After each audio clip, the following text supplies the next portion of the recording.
Hello, good morning, good afternoon, good evening to you all. Thank you for joining our webinar. My name is Patricia Kong. I will be presenting today with the wonderful Magdalena Firlit. Hey, Magda. Hi. So I'm in Boston, Massachusetts in the US. Magda is in Close to Malaga, Spain in Spain. already. So she's got the sun, I've got the snow. We're bringing it to you all. Today's topic, everyone, is the art of negotiation and product management. It's something that Magda and I have been um, doing some writing on, research on, and it was something that we wanted to bring to the masses and actually find ways to interact with you all and see what questions you had. We've done talks on the side and heard different stories, but I thought this would be nice to bring to a more global experience. So quick guidelines for today and how we're going to do that is, as usual, your microphones will be muted throughout. This session, of course, is being recorded. Our colleague Kristen will be getting this up within 24 hours. It'll be on the Scrum.org website for you with the slides for you to look at.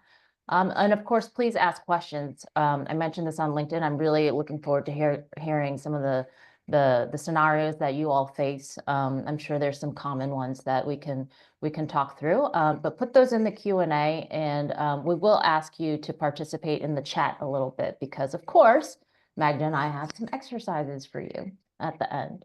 And of course, who is Scrum.org? So Scrum.org is the home of helping people and teams solve complex problems. We're founded by Ken Schwaber. He's a lovely man who is also the co-creator of Scrum. Scrum.org focuses on, for me, 3 pillars: training, education, and community. And we are global. As you can see, Magda's in Spain, but she's usually in Poland, and I'm all over the place. So that's okay. Over to you, Magda. Just a quick introduction. Just a quick introduction. So, hello, everyone. I'm happy to be here and to present something for you together with Patricia. I'm Magdalena Firlit. I help organizations move to product-oriented organizations and focus on evidence-based management. Actually, I work with all levels, executives, product leaders, and teams. And now I have about 25 years of professional experience after graduating. I'm also a professional Scrum trainer at Scrum.org, and I often collaborate with universities as a guest lecturer. I teach mostly agile leadership and agile product management. And sometimes I'm engaged as a speaker at conferences. Sometimes I'm a mentor. And sometimes I'm just a business agility coach. And greetings from sunny Spain, and sometimes from Poland. Depends on the month. Wow. Well, you are a jack of all trades, and I'm Patricia Kong. I focus on our learning at Scrum.org, so all of our learning products. And I am happy to say that, for instance, with Magda, I've collaborated in the development of frameworks like evidence-based management and scaling. So I really focus at the enterprise level. In some years, it's changed a little bit for me because I feel like it's so hard to change organizations that I've really started to think more about the individuals, the foundations of what we're doing for people. So you'll see that probably in the last couple of years, I talk a lot about facilitation, negotiation, all those things at the crux of still what matters in making value-based decisions for a company, organizational behavior background. And so I do all these things. I also sometimes will guest teach at universities to try to start them off young, getting that thinking. All right, so the agenda for today, we're going to talk about why negotiation matters in product management. We have a poll for you. We want to again go through those common scenarios and then talk about the challenges that you face. I think one thing that's important to say, Magda, we talked about this, is that when we talk about negotiation mattering in product management, it's not just for product managers, just product owners, right? Magda, you talked about like, hey, Scrum Masters really need to think about this, leaders. Exactly. It can be for everyone who is interested in the negotiation part. So Yeah. I think our examples may be just focused on product management at some point, but I think everyone can benefit from that. Exactly. So they really need to help. You need to help yourself and others develop those skills. So that means we're going to think about the foundation for effective negotiations. I'm always thinking about the why. Foundation is really helpful here in the mindset. Magda will talk about that too in the behaviors. And obviously we'll give strategies and techniques. We'll give different steps that people can think about. And then what we're going to do is revisit some different scenarios. And that's where we're going to get into the interactive exercise piece. So hopefully you'll have some thinking around the foundation. You'll go through the steps, and then we'll do Q&A. So just as a mini caveat, today I'm going to be moderating your questions and I'm going to be presenting. So I'm going to try my best when we're talking is to see the questions that are coming up, and we'll answer those as they come up. If they're relevant, if we think that they might be something that we'll be addressing or a little bit more pertinent towards the end, we'll do that. But you'll see me looking around the screen and doing all sorts of things. But I'm really excited about the content that we have for you today. All right, so we said we kick it off with a poll. So please join us at menti.com. Magda's going to read you the questions, but the code you're going to use is up there on the screen in the top right in blue. It's 396816664. So if Magda, if you want to ask the question, I'll get that poll set up on our side. So we have prepared for you some questions and some scenarios actually. And they are: which negotiation scenario do you struggle with most in product management? And the first scenario is managing internal stakeholders, conflicting priorities, assumptions, hierarchy. The second scenario, working with customers and users, demands and clear needs and expectations. A third one, dealing with business partners, external partners, for example, contracts.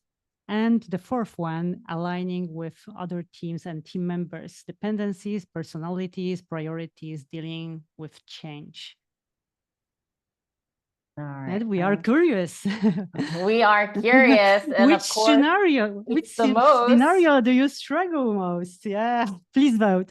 Yeah, so it's coming in. It wasn't any surprise. Of course, we might struggle with all of them. I'm not that surprised about the stakeholders one, Magda. I am surprised a little bit. That was only our assumption. Now we validated it. Now, I think we were talking about that. I'm a little bit surprised about how high the team and team members are, but I shouldn't be, because that sometimes hurts the most. It's like when you're negotiating and or when you're in it's like when you have to argue with someone in your family or you're close to, like the repercussions can sometimes be quite serious. So I think we're getting an idea that it is about the stakeholders, and then there's definitely dealing with the teams and team members. We have 19 coming in with the customers, and 8 is dealing with external partners. So that's really good information for us. Save those, start thinking about those, even if you obviously you probably have many struggles in dealing with negotiation and product management, but start thinking about those different scenarios, because we are going to continue with them at the end. So thank you for that information. All right. So moving over to the idea that negotiation is crucial in product management, that was really probably some of the struggles that you're having, dealing with stakeholders. We could be talking about securing budget. That's something that you have to negotiate for, or people's time, even setting a roadmap, different dates, time constraints, thinking about how to manage the backlog. That's something that requires a lot of negotiation. What goes up, what goes down, I want that in now. Negotiating contracts, as we talked about. Magda has a lot of experience actually in talking about agile contracts, if that's a question that people have. When we're talking about managing the backlog, we're talking about balancing technical debt feasibility with products and new features, meaning like, oh, when should we do that? When should we, we want to fix the technical debt, or when do we put the bugs on the backlog? They care about that. No, they want the new features, all negotiation. Aligning teams and individuals, maybe based off of those decisions. Why are we choosing to pursue that new feature when we have some bugs that we want to cover? Why is that decision there, and how do we have that clearly communicated? Making trade-offs. So not as many people chose about the customers, but that might be when you're thinking about a feature or priority, or when you're ordering your backlog. Do we do something because right now we want to try something to tailor to one customer? Or do we want to try this because we think it'll have a broad appeal to many customers? Those kind of things are all about negotiation in product management. Okay. So actually, we need to answer the question, what is a negotiation? And I would start with the sentence that negotiation is everywhere. Everywhere, exactly everywhere. I have some examples for you. So it isn't just about big business deals, but it's something we do every day, every single day. It's simply communication with a goal. We call it on the slide communication with results. Maybe it would be even better to say that. So you can think, because I was saying that negotiation is everywhere. So let's answer the question. Have you ever decided where to go on vacation with your family? Or, for example, figured out who is taking out the trash? Yes, or sure, yes. Who's That's washing the dishes? negotiation. Who's cooking Yeah. dinner? Who's cooking dinner? Yeah, that's a negotiation. And in product management, yes, because we are talking today about product management. So in product management, actually negotiation is even more important because we deal with multiple stakeholders sometimes, and each with their own priorities, their own perspectives, their own needs. So whether it's about budgets or roadmaps or features, we're constantly working to just align these interests while keeping customers and business value at the center. So this is what we would love to emphasize here, value again. And for example, you feel you need to push back on sales requests, but a feature design for one specific client. Instead of just saying no, you can negotiate to focus on a feature that benefits our larger consumer base, driving long-term value and staying aligned with the product vision, for example. So negotiation, it's not only about winning and who is losing, who is winning, but also it's finding the best path forward toward the product. So this is what we think. Also, it may cause conflict, and it's okay for us. It's okay. Emotions, we will be talking actually emotions later on, and that's fine because sometimes it's necessary to just share different perspectives.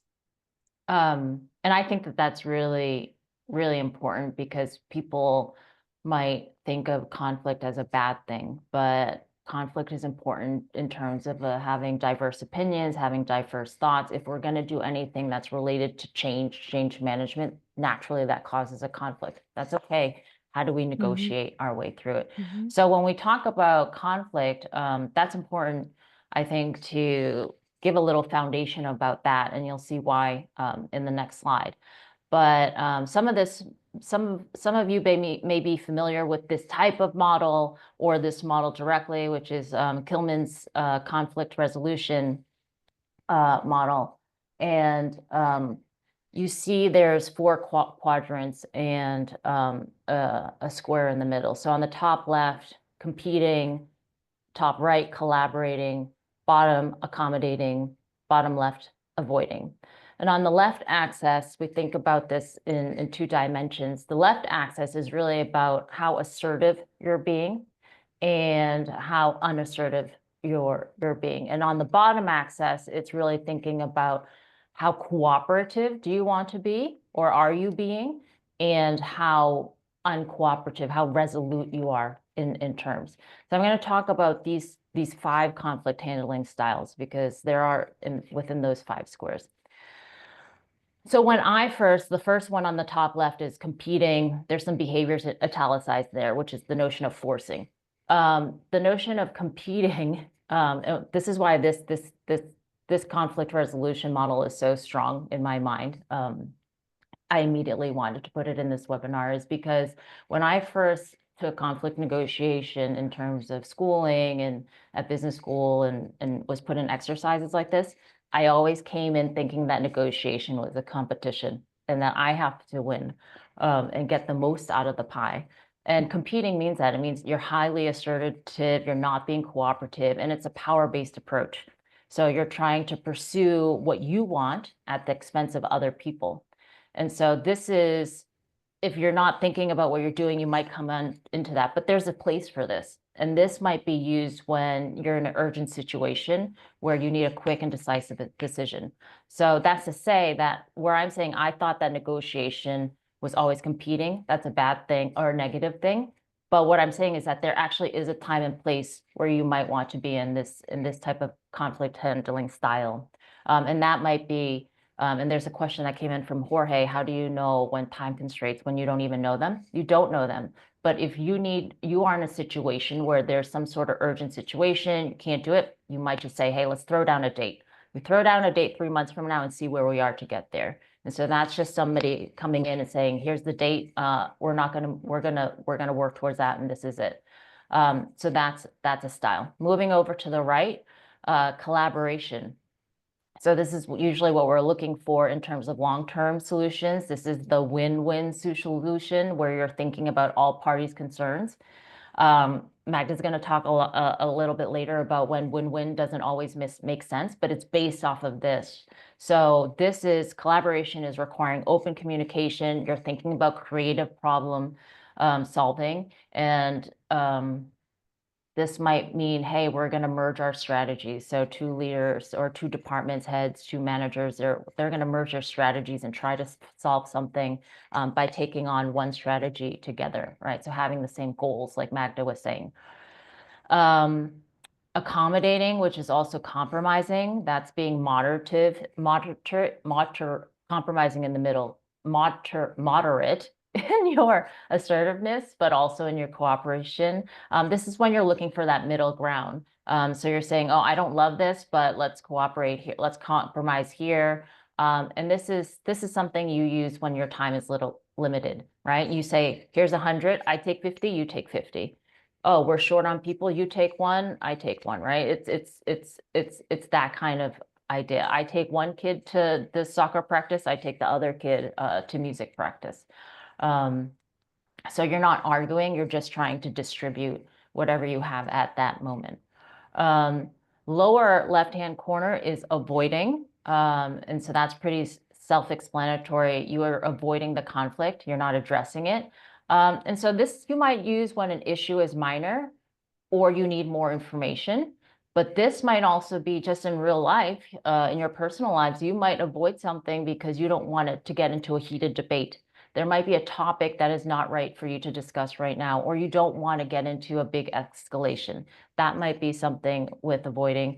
Magda, again, is probably going to talk about personalities, which might drive people to do this too. And then the last one is accommodating. So this is when one person always gives in because you want to maintain harmony. And that's useful when there might be something about the relationship that is more useful than trying to get into a conflict or some personal gain. And so this might be, hey, I'm going to help you. I'm going to help you take on some of your work because I can see you struggling and I want to help you. So there's a time and place for those. You have to think about when to use each style.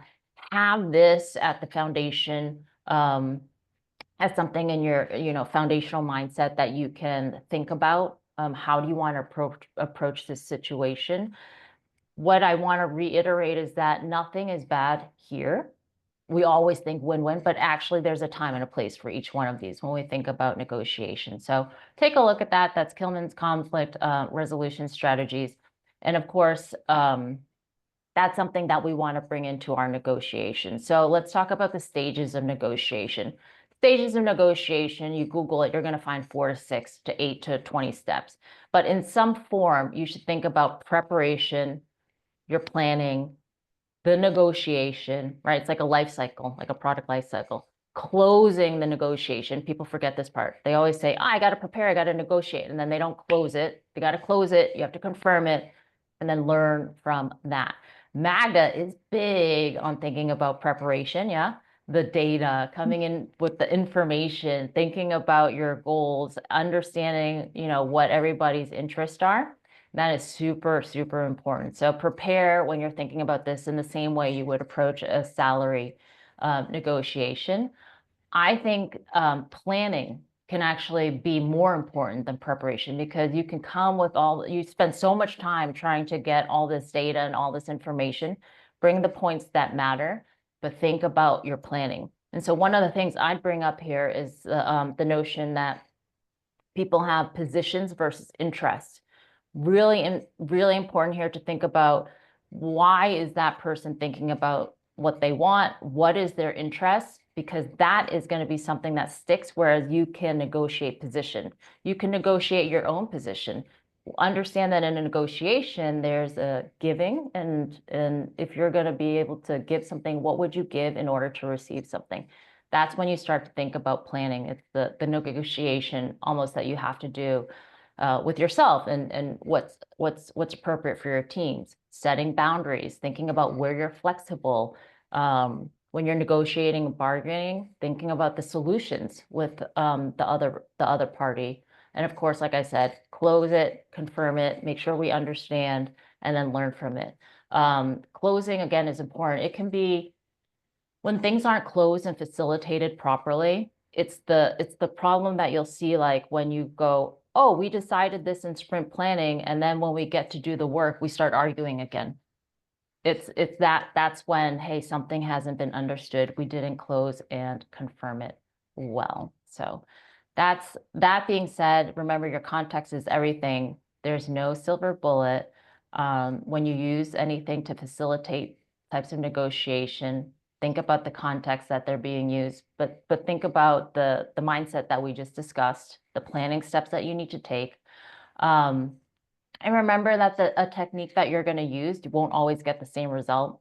Your mood might be different. How prepared you are might be different. All those things are going to change. Of course, now that being said, we're going to give you strategies and techniques. So let's start with the Batna, Magda. Yeah, exactly. Everyone wants more and more techniques and strategies. But as you said before, just before, context is everything. Actually, your context is everything. And it might be different. But of course, people want to hear plenty of techniques and strategies. So let's start with Batna. And probably you might have heard of Batna. It stands for Best Alternative to a Negotiated Agreement. It's a very popular strategy. Actually, you may have heard about it everywhere. But simply put, Batna is your backup plan, if we can say that. It's a kind of a negotiation. It doesn't go your way, if a negotiation doesn't go your way. So you have your backup plan, and it helps you stay confident, knowing you have other options and just don't have to accept actually a bad deal. And it's important to understand that it's not just about having a plan B, it's about knowing your position. So this is what Patricia said before about preparation and planning, actually about planning, and what you can do if things don't work out. So in other words, you need to be prepared and you need to plan. So planning and preparation. Let me give you some examples. So imagine you are negotiating the price for a new phone with a retailer. Completely different example, not in product management, but they won't offer a discount. And if you already checked other stores and found the same phone at a better price, you have a Batna. You can actually walk away and buy it elsewhere. So knowing your best alternative gives you confidence. You're not stuck accepting a bad deal because you have another option that works for you. Sometimes the smartest move in a negotiation is simply saying no and go with your backup plan.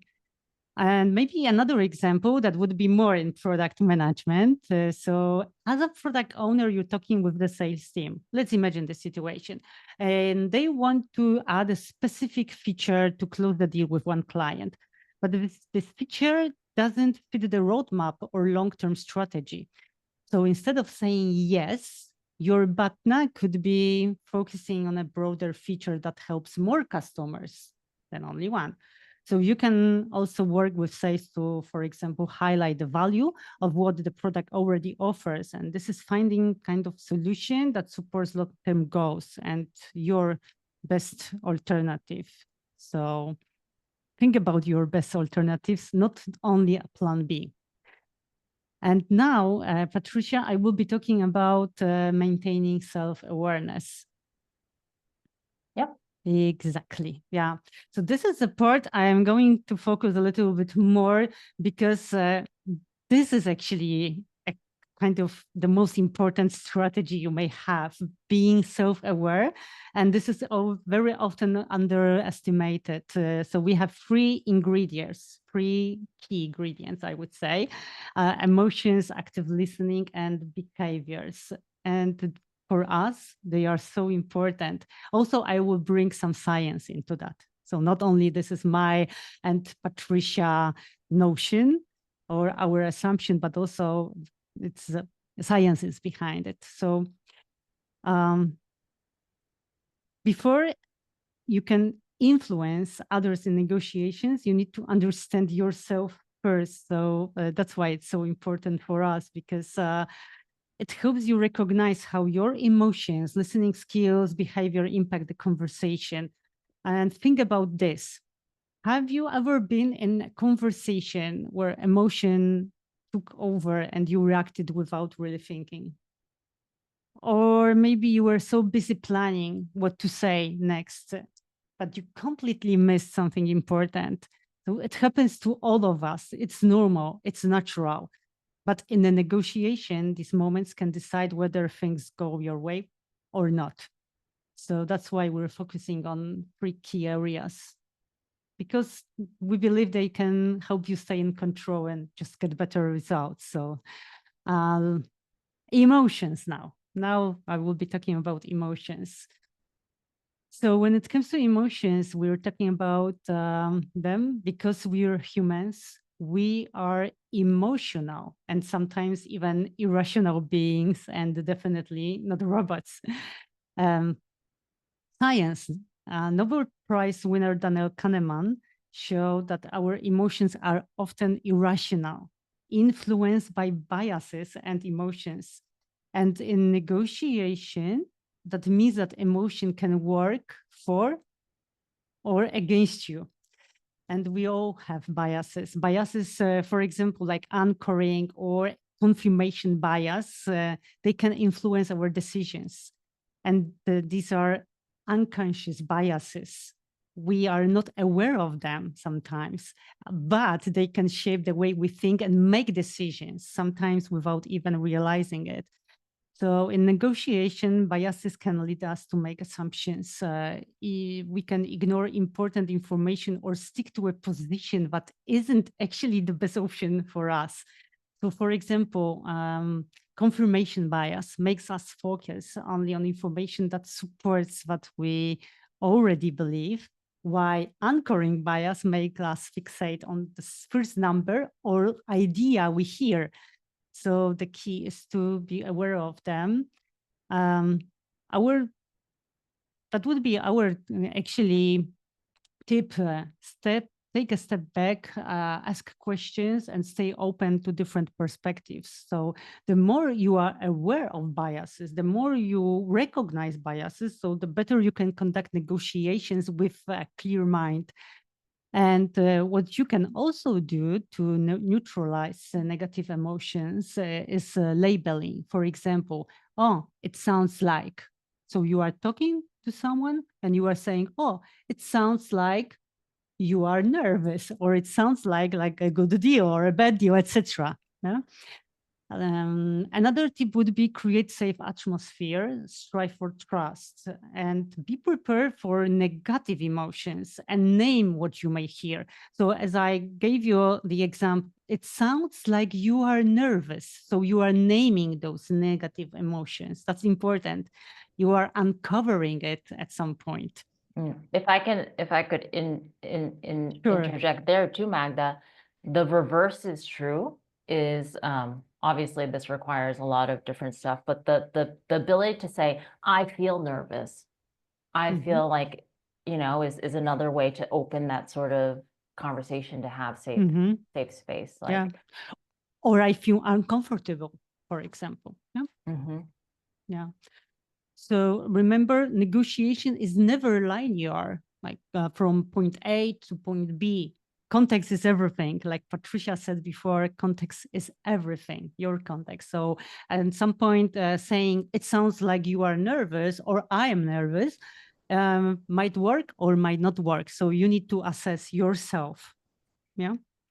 And for example, also when it comes to emotions, expressing frustration during a negotiation can escalate conflict. So also be careful with that.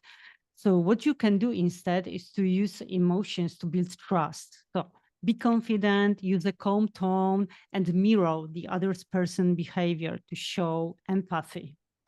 And think in terms of tactical empathy. And I would say using emotions as tools is also helpful. And the next part here is active listening. And this is not just about hearing words, it's about showing what you understand and repeating or rephrasing what the other person says to make sure you are on the same page. So this is also helpful. And we need to understand also that it's not about sympathy, but empathy. And it doesn't mean that you need to agree with someone, just understand.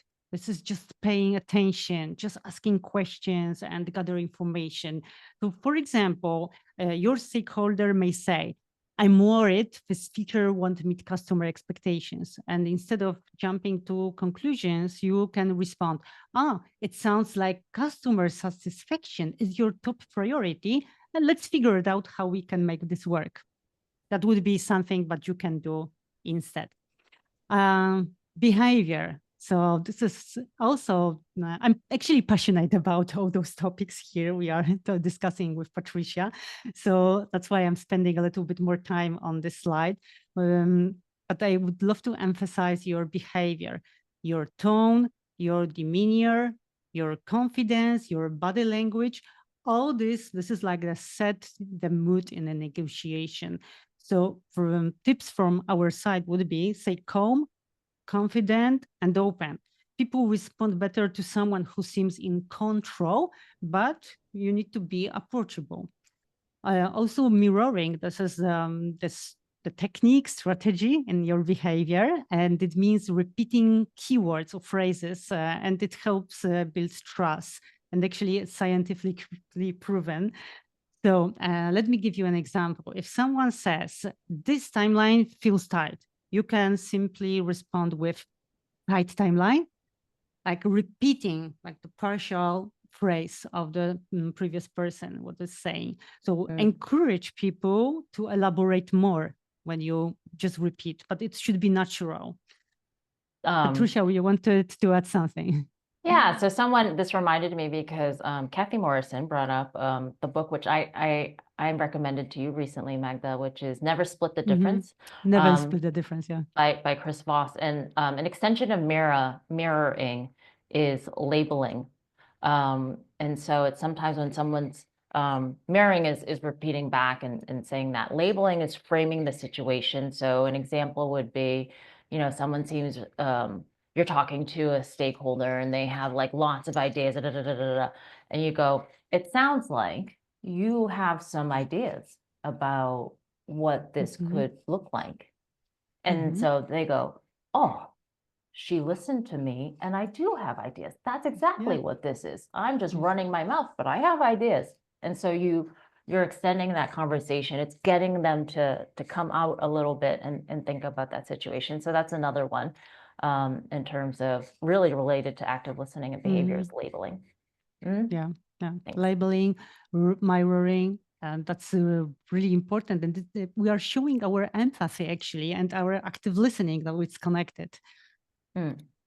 Yeah, also your voice. Your voice is important. Maybe I mentioned before today that positive voice, tone, important, playful, and relax as default. So rarely, in some situations, you might sound assertive, but definitely we don't recommend using passive-aggressive voice and behavior. So instead, you can show that you are a good-natured person, be calm, relaxed, show your mental agility. And when do you need to be assertive? Do it with confidence, not aggression. Sometimes people, they confuse being assertive with passive-aggressive behavior. So, example, imagine you are in a meeting with a stakeholder who seems frustrated. They say, I don't see how we can meet this deadline. And now, if you respond with a defensive tone, well, that's the plan. We'll have to make it work. You'll likely create more tension, even more. Of course, I'm acting for sure. I'm a bad actress, but you can imagine what I mean by this, right? So maybe labeling, maybe mirroring would be the better answer than, yeah, that's the plan. Yeah. Magda, you said that sometimes people can confound assertiveness with passive aggressive. What does that mean? How can you be assertive without sounding like you're being passive aggressive? You can share what you need, what you want, what is your goal, what is your objective. We will be talking about the next techniques like anchoring or using data, for example. But this is not like, this is our plan, your tone and voice, it's like a little bit too high. So you can see easily, like we humans, we can read emotions. So absolutely, you will know when it's like a passive aggressive and when it's just setting your expectations. And this is a kind of difference. When you are calm and you are setting your expectations, that's not passive aggressive. And you are showing your empathy, active listening, what we mentioned before, like labeling, mirroring, being at the same time confident. That's completely different story than being passive aggressing or raising your tone. Yeah, and if you remember the conflict quadrant, Kilman's conflict quadrant that I put up, assertiveness, there is a degree when you're not collaborating, when you're not compromising or cooperating, that you're in that I'm taking a powerful aggressive stance. But there is another part where you're assertive, you know what you want, you're coming in with your baseline, and it can be something else. There's a little comment here in the question, but I think this is cool. So Frank said, unlike verbal communication or gestures, facial expressions are a universal system of signals which reflect the moment-to-moment fluctuations in a person's emotional state. And I like that for here because Magda had it in here before, like, think about smiling and thinking about those things. And we're like, oh, when someone smiles and we're trying to negotiate, it makes me so angry. She's like, no, but that's the point. That's the point, is that you can think about even your face. I actually have to actively think about that because I have a tendency when someone says something to just, and I think it's kind of crazy, I just lift my eyebrows. So I try not to do that. Yeah. It seems like I'm judging people. Just be confident, but not overconfident, because it's very difficult. So you need to practice. Our best tip will be just practice whenever you can, at work, at home, and in many situations. For example, even in a grocery, so you can practice your confidence, not to be misunderstood with passive aggressive. Especially when we are learning that we may be at the very beginning passive aggressive. This is just a learning point, but we need to be aware of it. And this awareness is the first step you can move forward. Okay. Let's move to win-win. Yeah, we have 20 because minutes. we will run out of time, but at least we answered some questions. Oh, we have a lot more. Yeah. And we have a lot more strategies. Okay, I Okay. will be more quick, but I wanted to make sure that behavior and emotions are covered. So I'm pretty sure, 100% sure that all of you have already heard and read about win-win strategy. But of course, there is always but practice what shows us win-win doesn't mean everyone gets exactly what they want. And it means finding the best possible balance, for example, for the product, customers, our organization. And sometimes that means making trade-offs, and sometimes win-win means compromise, which Patricia was talking a little bit about it. So, for example, you might delay a less important feature to focus on something that delivers more value. And that benefits, of course, both sides, even if no one is completely satisfied. Remember, win-win doesn't mean everyone is happy. It means the best decision for the product. And in some situations, win-win might be not effective or even impossible to reach. And sometimes also we compromise to be safe or avoid conflict. Yeah. I think another So thing is that when you're entering a negotiation, and this is a little bit about, sometimes you're just saying, I need to walk away. And so there's not win-win, but it was the best thing that you could do because you knew what your position was. Yeah, absolutely. So our tips from this point will be focused on maximizing value, not pleasing everyone, because you cannot please everyone. And this is the very common like the trap that product owners, business analysts, product managers, everyone actually you may fall in. Like, for example, instead of building a niche feature for one client, you maybe want to prioritize a border improvement that benefit more users. Maybe that would be your correct order. So maximizing value and not pleasing everyone. And also another tip would be the best outcome is a shared compromise. And that can be a win if it's a shared compromise and if we are okay with that, but very often we are not. So just recall your situations when you were negotiating with someone and it was a shared compromise, and how did you feel about it?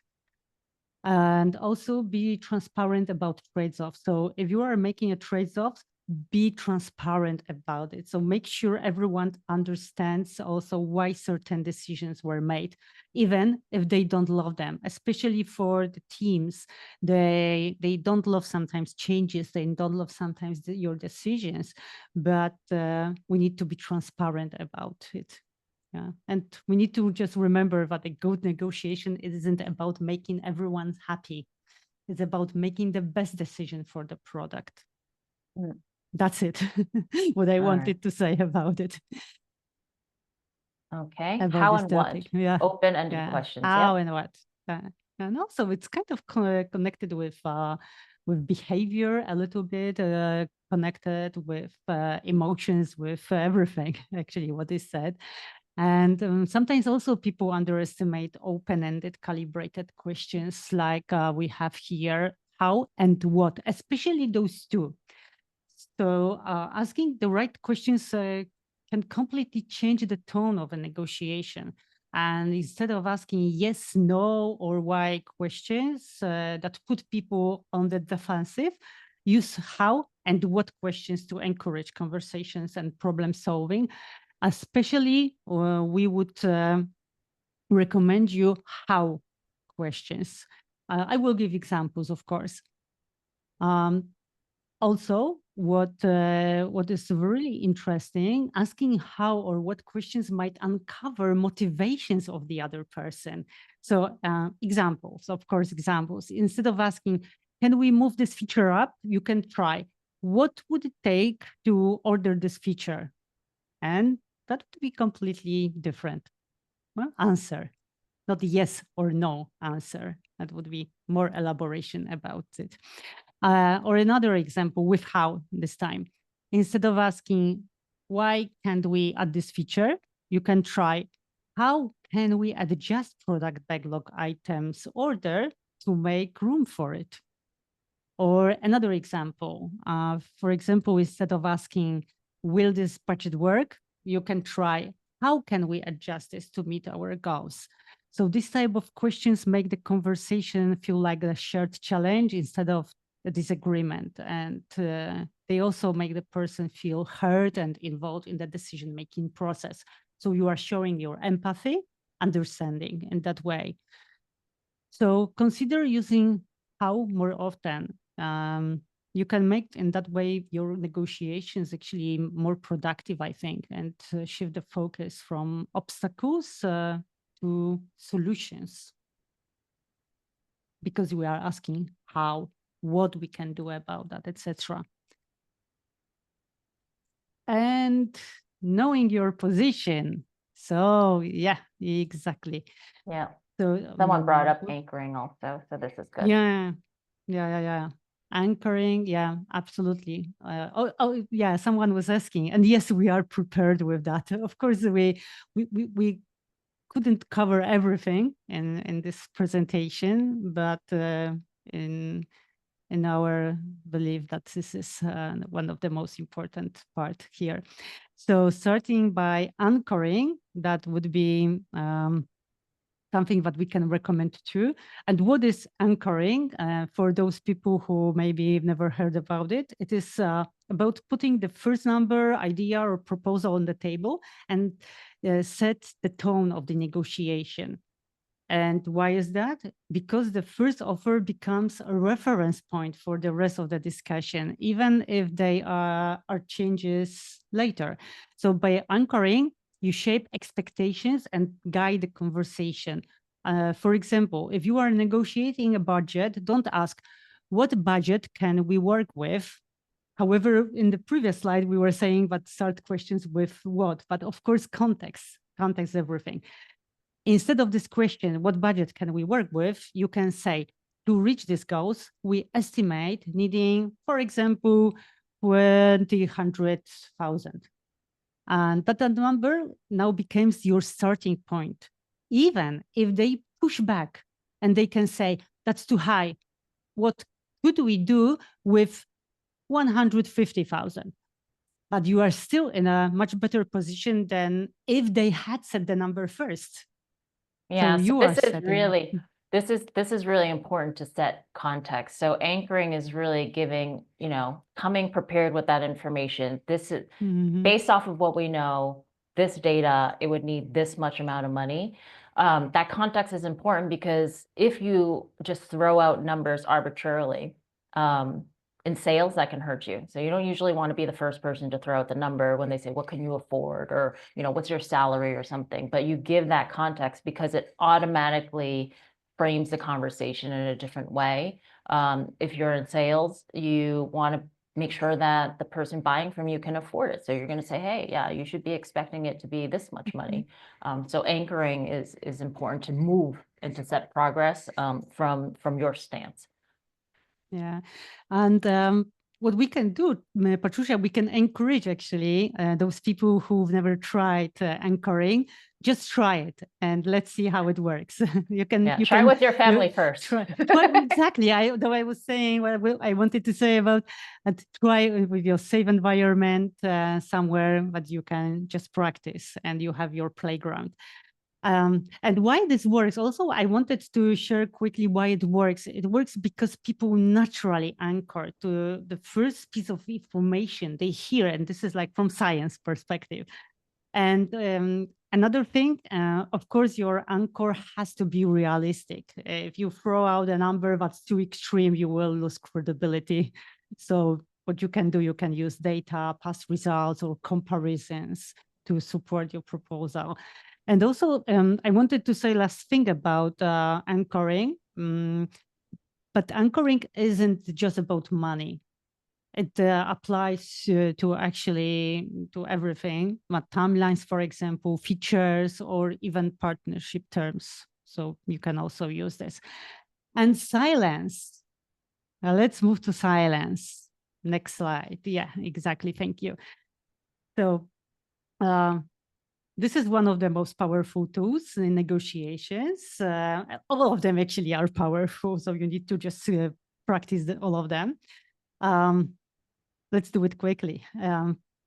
After making a proposal or asking an important question, just stop talking and let the other person respond.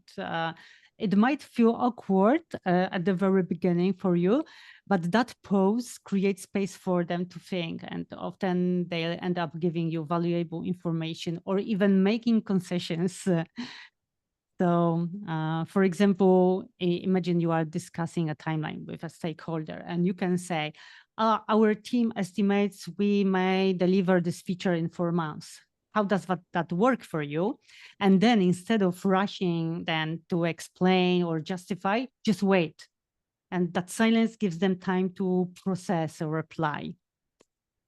So I hope that we just can emphasize that with silence, the key thing is patience. It can feel uncomfortable, but you will feel a difference once you try it. Which is something I actually have to count in my mind when I'm asking and hold for silence. But speaking of timelines, we have 9 minutes left, Magda. So yeah, exactly. I'm going to suggest we actually go through the data slide, and then I think let's take the Q&A. And unfortunately, we'll have to we'll skip the interactive part because I respect that you know people have asked questions and absolutely. I'd like to answer them. Yeah, that's something that it's obvious. Again, with data, you need to be prepared. That's obvious thing. Using data in negotiation for me is even mandatory, especially when you are talking about something that is concrete. Why? Because it strengthens your argument, builds credibility, and makes it actually harder for others to push back. And when you present like clear facts, numbers, evidence, it shapes the conversations from opinions to something tangible and more objective, right? So gather your numbers, for example, customer insights, market trends, budget data, whatever helps tell the story. And having that information actually ready makes your case stronger and your decisions more defensible.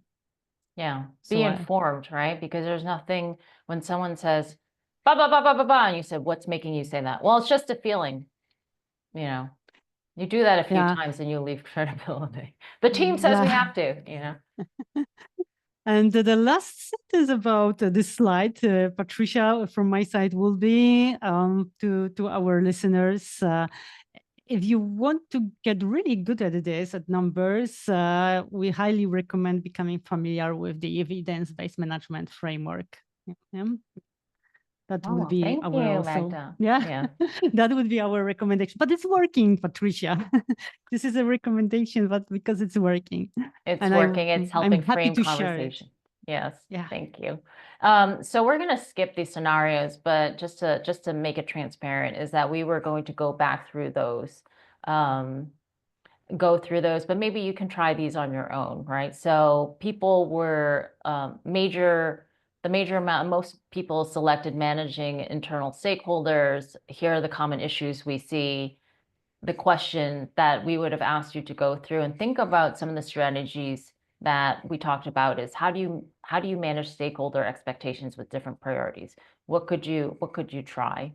And then the last one was aligning with internal teams and team members. That was very popular too. So the common issues, I'm sure that you know them in general, just different people have different priorities, dependencies, that's a hard one. So think about these questions. How do you align with other teams? How do you manage the different personalities? How do you work? What are the strategies that you can use? And of course, we're going to get into the questions now, but Magda and I have some resources here that are on the Scrum.org website that you can learn more, but also feel free to reach out to either one of us on LinkedIn if you want to learn more, or there was something specific that we're not covering. We'll maybe do a podcast or something like this, just given the amount of questions. So let's go through some of these that came in a little bit. So the first one, I saw this, but I missed it because I was presenting another slide, is when is avoiding useful? So a couple of people asked this. So when I showed the conflict resolution, avoiding is when something is so trivial, when the conflict is trivial that you're like, let's just let this go. So that's easy. Is it pepperoni pizza or is it sausage pizza or something like that, right? Something at work, where are we going to sit today or something like that. But on the other extreme, it's when the emotions are so high that you might say, hey, let's park this for right now. We're gonna avoid it. So it's really those two times. And what I had said before is like, it's so heated, it's just gonna escalate and there's no value in that. You might choose to avoid. This is a great question from Marcy Walker. Can either of you share a real life product management example where Batna strategy worked well? You gave some examples, but do you have a personal example, Magda? Plenty of them. I don't know which one to choose. So in general, when I use Batna, I have some preparation, as I mentioned before, and planning, and I have some alternatives. So sometimes it is not one alternative, but a few alternatives.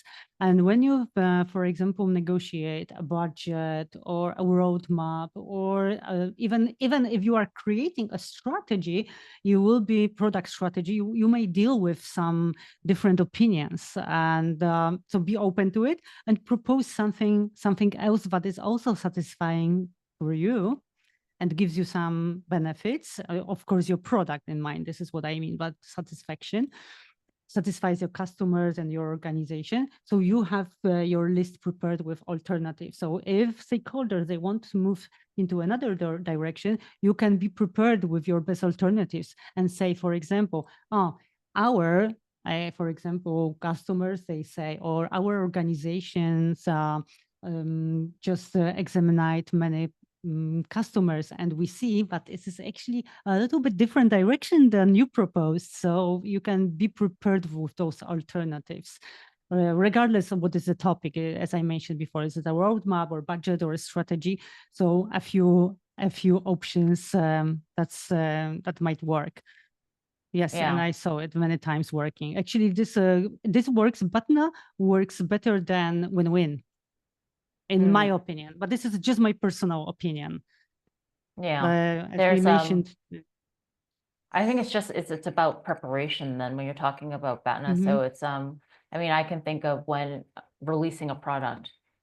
Oh, we're gonna do this first. So you only have this much marketing air. Okay, well then I'm gonna do I'm gonna only put out this much information, and then when we're ready to do the big release, we'll do that. So it's when you're proposed with the constraint, you think about that constraint and you've done it. So Exactly. product marketing releases, I've had experience there. When to retire a product, what to do there, when, those kind of decisions, how much goes into a product, that's always an ongoing negotiation. I know when I say, okay, here or here, what am I expecting there? So that's a really good question, and I wish we had. Yeah. more And time. also it brings me some answer also, because we maybe haven't clearly mentioned here that we need to use probably a few techniques at the same time. So using only Batna might be not enough. You need to probably use data, because your alternative may be based on data. You maybe think about your behavior, your tone, your voice, your face expressions and everything. So I believe that's not only the only one, or maybe even anchoring also as your Batna. So actually speaking on that, and there's one more question, I think I can do this quite quickly. Can you share an example of offline negotiation happening over email and examples versus face-to-face? So I've had that happen face-to-face first in conversations about what we want. Didn't get very far. The rest of it was all over email and phone call, and it was all done with data. This is my position. This is kind of what I want. Here's all this data. what do you think we can do? And it was all done off of that. And that had a lot to do with, like Magda's talking about, it was anchoring. This is where I'm coming in. This is the information that I have. How do you think we can move to this situation? You could do that in terms of marketing. You can do that in buying a car, done that. You can do that in negotiating salary. A lot of those things that can happen offline. So thank you very much for your time, Magda. Thank you everyone for participating. There was so much. I guess an hour wasn't enough. We could do a full-fledged thing. Maybe we'll pick this up in a podcast and just answer these questions or something else. Please touch base with us on LinkedIn. Be well and Scrum on. Thank you so much. Thank you so much too. Stay tuned.